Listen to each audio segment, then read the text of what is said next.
So we're going to be talking today about dubbing tapes. Tapes seem to be having a resurgence.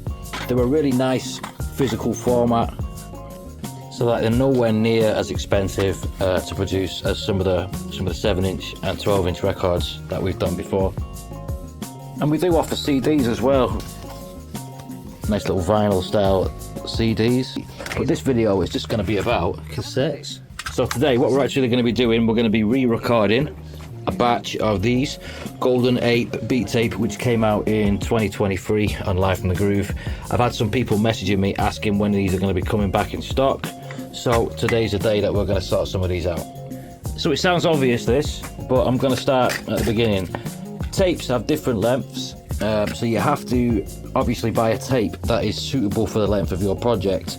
Certain places you can go to will pre-wind the tapes for you to the length of your choosing. Other ones, you just sort of, what you see is what you get in terms of duration and length. So here is some of the ones that we're going to be using today, like a nice sort of blue, and I know that these will fit perfectly with the sort of length of the music that we're going to be recording onto them, so they'll be fine. So you'll notice that we've got the cases and we've got the covers already inside. Now ordinarily these days I would print these in-house, but because these are one of the first tapes that we ever did, I actually got these printed elsewhere, so I had some line in the box that we could just waiting to be used again. So all I had to do was order the tapes and then we're ready to record. So you've got your tapes and you've got your music already. Now what you need is a decent quality tape deck. Now ideally you want a 3-head one. It doesn't have to be at all, but those are the best ones I have found to use. Now this is a perfectly good example of a 2-head one. It's a CD and it's got a cassette as well. It's a Tascam one, so they make some pretty good stuff. That is what I originally recorded the very first Golden Ape on. I did them one at a time, which as you can appreciate took a while, considering they're like it's 23 minutes per side. So yeah, that took a while. So in the 2 years that I've followed it, I have since upgraded and I have got a lot more units to work with, and we have wired all them together. It's controlled from a computer, which has a very long firewire cable going over to my sound card, which is a nice RME. It's quite old now actually, but it's a good quality sound card. I can interchange if I want to use it on a tape computer or my home computer. I've just got to switch the firewires over, so that's really handy, and it ensures I get a good signal to go to the tapes. If you don't have any of this shit, it doesn't matter.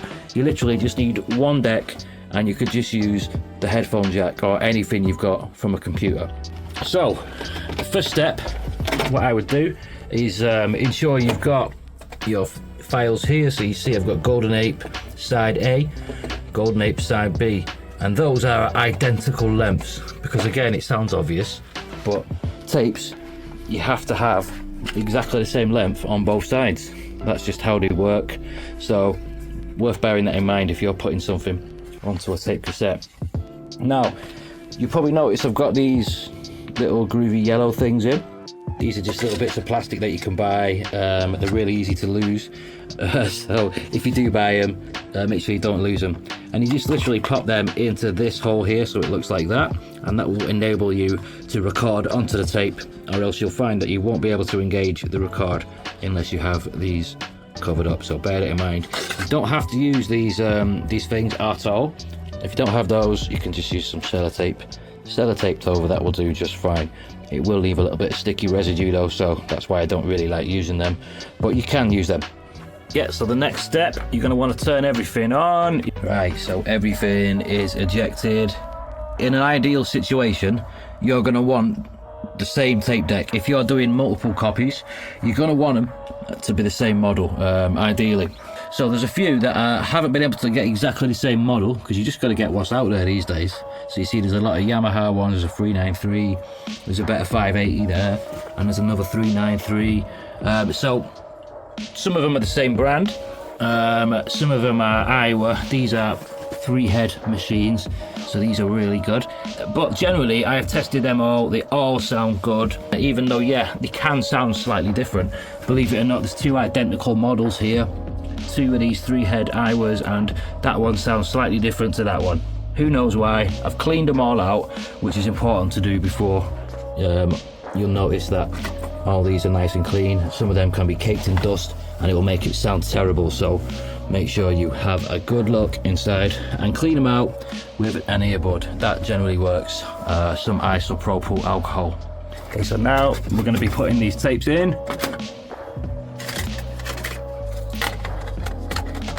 And make sure you put them in this way with the tape on this side.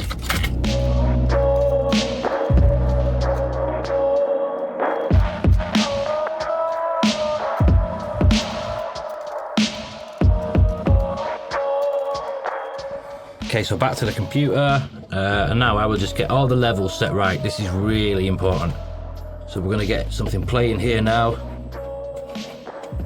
Let's check that is playing. Yeah, we're playing there. And then we're going to use a trusty pair of headphones, put them on,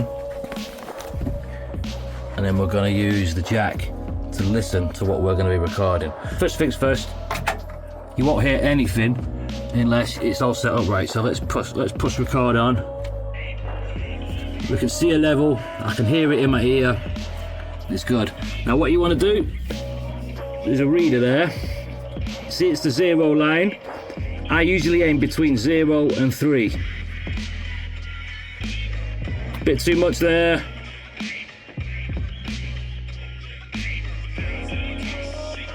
That's looking pretty good. Right, that's set. And then we're gonna pull the headphone out. We go on to the next one. And then we push record. Now remember, this won't actually record anything yet. It'll just let you hear what's going on. There's our level. Same again. Let's get it between 0 and 3.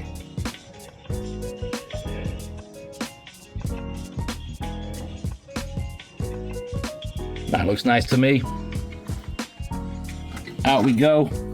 In we go. Record enable. Oh, that's already looking good from when I did it last time. Happy with that.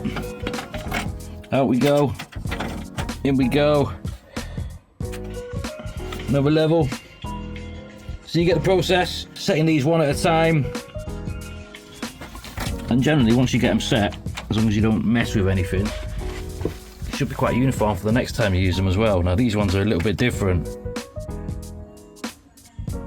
Let's have a look here. Bit more, much more sensitive, these ones, because they're better machines.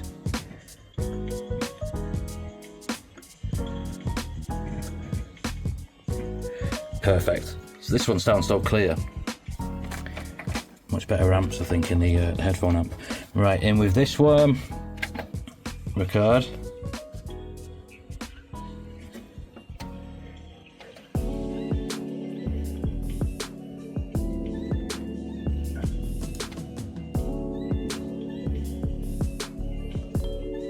There we go.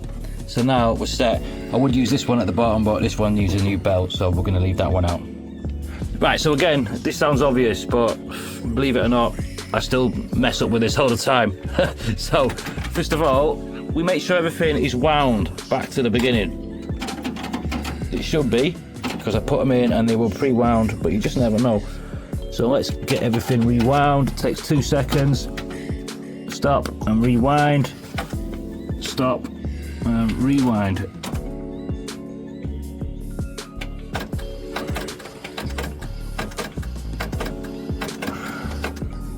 Right, the levels are all set. In my opinion, this is the trickiest bit. So we're going to stop and we're going to just drag this back to the beginning, but we're not going to start it yet. Also check if your tape deck has a record balance, because the last thing you want is to have a tape recorded in just the left or the right or not quite center, so there, check that as well. Another thing to use is make sure you use good quality cables as well. If you use better quality cables, you're going to get a better sound, simple as that.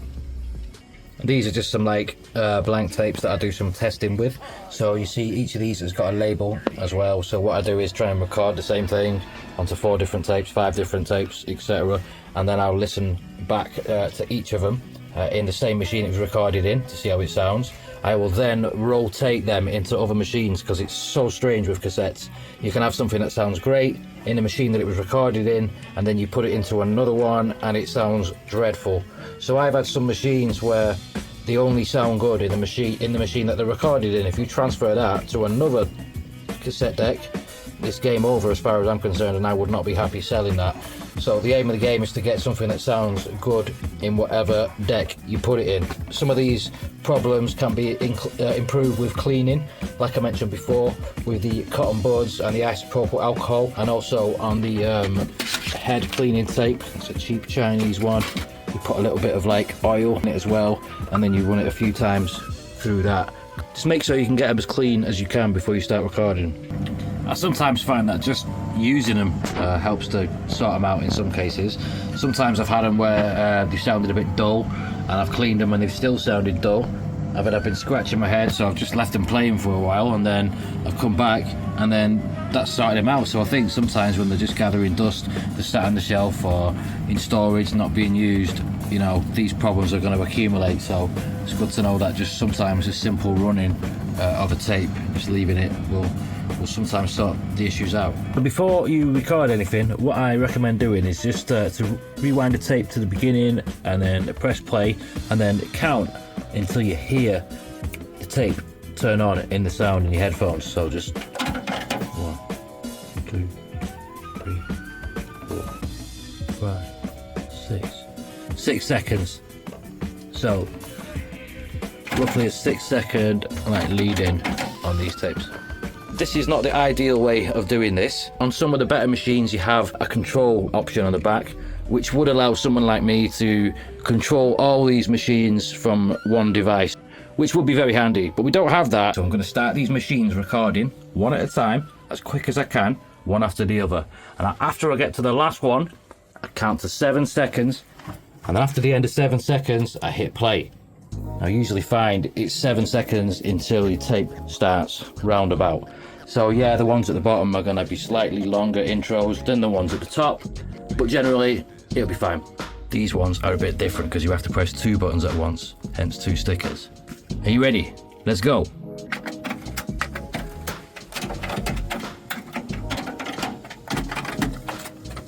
One, 2, 3, 4, 5, 6, go.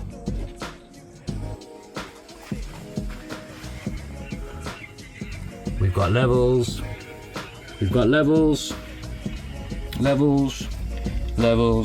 and levels. Make sure you check these as well, because it's easy to leave the record not enabled by accident, so you don't want to get to the end and realise you're not actually recording anything. So now we wait for 23 minutes 30 and those tapes should stop themselves.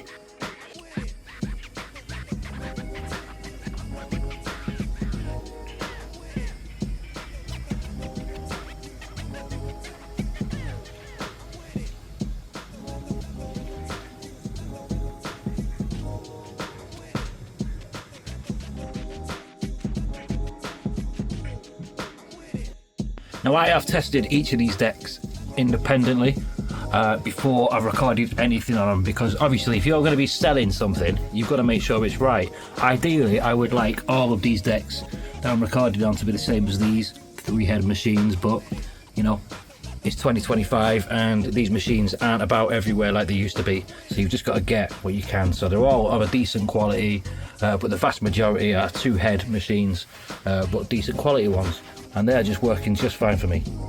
So out of my sound card it comes and it goes into here, which is a splitter, and that will split that 1, 2, 3, 4 ways. One of these goes into here, which is basically a little headphone amp and splitter. So it goes into there, and then you get 1, 2, 3, 4 out. You can independently control the volume from there as well. Gives it a little boost if the signal is dropping a little bit, but beware and make sure you check everything out, because sometimes if you split a signal too much it will sound terrible. So just make sure you keep checking everything, making sure you're not losing anything from the original track. So while we're waiting, why not get to Live from the Groove livefromthegroove.com. While we're waiting, get yourself over to livefromthegroove.com. We got t-shirts, we got CDs, we got tape cassettes, we got records, a whole lot. Judaism, Islam, Christianity. It's like it's So sometimes the plastic cases that the tapes come in are just as expensive as the tapes themselves. So one thing you can do is go to charity shops and pick up cassettes. Not that I would ever use this one because I like it, but you could pick up an old cassette, discard the tape and use the cassette case, as long as it's in good condition. But again, if you're selling them, make sure they're good. People don't tend to mind, I find, as long as you say, you know, it's in the interest of the environment, you know. So helps us out, helps the environment out.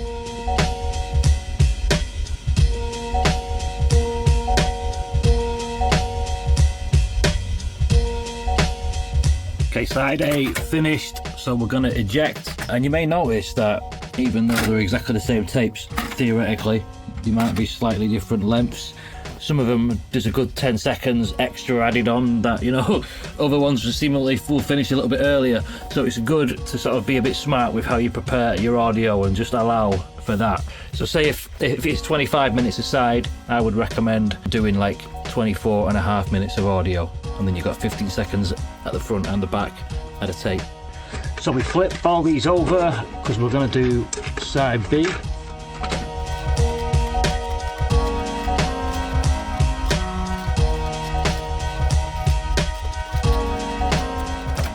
Okay, so same again in reverse, but this time we get side B loaded up on the computer, ready to go. Let's rewind that and get it completely to the start. There we go. Okay, and then we do exactly the same as we just did. But first we've got to make sure that all of your decks have got the record armed as well, otherwise you're going to record nothing but silence. And after you have finished recording, it will automatically turn it off in most cases. So here we go, side B.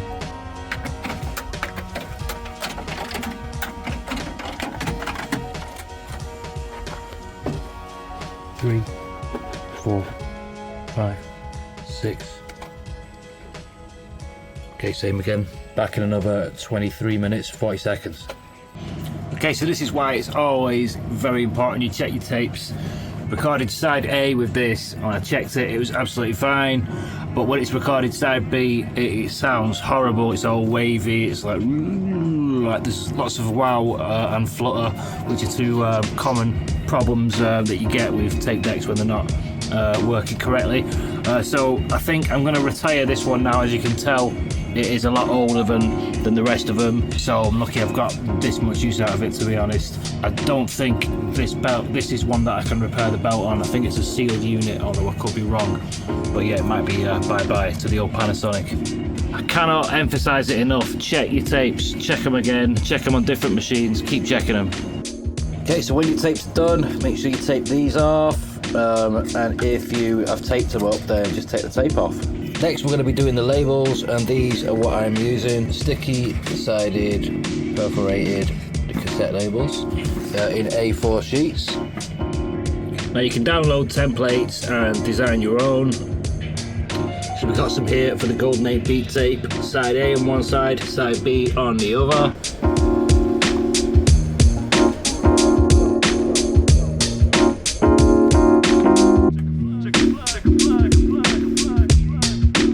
I really enjoy making them unique as well, so I've left a space here, and what I'm going to do is write on volume 1 in this space. I'm going to do that with a nice black marker pen. I'm going to do that very neatly by hand.